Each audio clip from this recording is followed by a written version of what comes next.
قیامت بالکل نږدې دی قیامت بالکل څه دی نږدې دی علامات ټول ښکاره شوي دي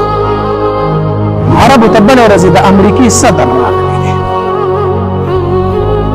د مسلمانانو قاتل راغلی عالمي سطح باندې د مسلمانانو قاتل قصابي د مسلمانانو راغلی دی د فلسطین د مسلمانانو د بچو قاتل عربو ته راغلی دی عرب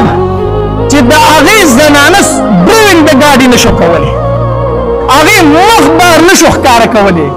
د عربو زنانه راغلي دي او د دغه ټرمپ سره په دواړه لاس باندې سلامونه کوي هغو سره ګفې لګوي تاسو به ټولو کتلي داسې ده که داسې نه ده د سعودي عرب زنانه راغلي هغه خلک چې هغه د حرمینو خادمین ځان ته وایي هغه خلک چې هغه د حج او د عمرې پیسې اخلي هغه پیسې هغوی ټرمپ نه ورکړې مسلمانان ته قتلوه قیامت نور څه ته وایي قیامت علامات نور څه ته وایي څه وجې نه دا کار وکړو صرف د دې وجې نه چې دوبۍ برج خلیفه جوړ کړی چې زه د هغې نه غټ بلډینګ جوړ کړم زه د دوبۍ سره مقابله وکړم داسې ده که داسې نه ده زه د قطر سره مقابله وکړم بلډینګونو ته غټ جوړ کړم نبی علیه السلام په هغه زمانه کې فرمایلي وی د اوښانو سره ونکي د بیزو سره ونکي په خپو باندې خپیال دی په سر باندې سرتور یو زمانه را روانه ده چې دوی به د یو بل سره په بلډینګونو کې مقابله کوي دکه داسې ده نه ده د عرب په سر سرتور وکنو په خپو خپیال دی وکنو د بیزو سره ونکي وکنو د اوښانو سره ونکي وکنو داسې وکړه داسې نه وه نن ملکونه یو بل سره په بلډینګونو مقابله کوي که نه کوي شاه سلمان وای زه به د برج خلیفه نه په جده کې غټ بلډینګ جوړوم مقابله شروع کړې ده که نه ده شروع قیامت نور څه ته وایي په قیامت علامات نور څه ته وایي عرب چې په غیرت په یادېدل نن هغې ټرمپ ته خپلې زنانه مخې ته پیش کړي دي په تحفه کې ورته خپلې ښځې پیش کړي دي دا ټیک خبره ده مونږ به د عربو قدر کوو ځکه مونږ له الله چې کوم کلام را لېږلی دی هغه ژبه عربي ده مونږ ته په عربۍ کې زما قرآن په عربۍ کې ذکر زه د عربۍ ژبې قدر کوم زه د عربو قدر ذکر کوم چې زما محبوب هلته کې دفن دی زه د عربو قدر ذکر کوم چې زما پیغمبر په عربو کې راغلی دی خو زه به د هغې عربي قدر کوم چې کوم زما د محبوب تابعدار دی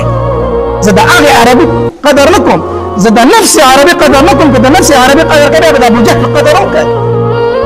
ابوجهل په قریشو کې دی که نه دی ابولهب په قریشو کې دی که نه دی عربي دی که نه دی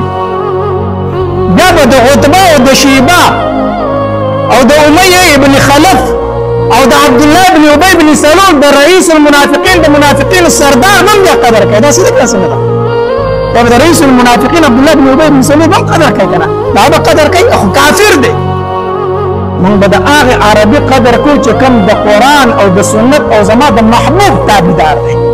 چې د هغه خلاف کوي زمونږ سره د دې عربي هېڅ حیثیت نشته دی نبی علیه الصلاة والسلام د سلمان فارسي رضی الله تعالی په شا باندې لاس کېښود په شا باندې او نبی علیه الصلاة والسلام صحابه کرامو ته وفرمیل وی ای زما صحابو که چېرته تاسو د دین اسلام نه واپس شئ که نه الله تبارک وتعالی به د دین اسلام دپاره نور خلک پیدا کړي او هغه به ستاسو نه زیات د دین اسلام خدمت کوي ستاسو نه به زیات پاخه وي په دین اسلام کې د نبي علیه السلام مراد عربو چې د عربو نه به زیات خدمت کوي د دین اسلام صحابه کرامو ته وفرمایي د الله پاک پیغمبر زمونږ نه علاوه به دا څوکي نبي علیه السلام سلمان فارسي د مټ نه ونیوي هغه به دا خطه کړي هغه به دا خلکي سلمان فارسي عربي نه و عجمي و نن د دین اسلام زیات خدمت عجمیان کوي که نه کوي په ټوله دنیا کې ګوټ په ګوټ وګرځه اسلامي حکومت په کوم ځای کې دی په عجمو کې دی په افغانستان کې دی په عجمو کې دی بل ځای کې په عربو کې اسلامي حکومت نشته دی نو خبره مې دا کوله چې بالکل اخیره زمانه راغلې ده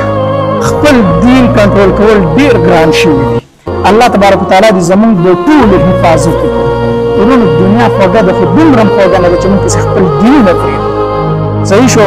نو موږ د خپل نبي علیه الصلاة والسلام سیرت دا مطالعه کول دي د خپلو صحابه کرامو سیرت مطالعه کول پکار دي الله دې د عمل کولو توفیق را نصیب کړي واخر دعوانا ان الحمد لله رب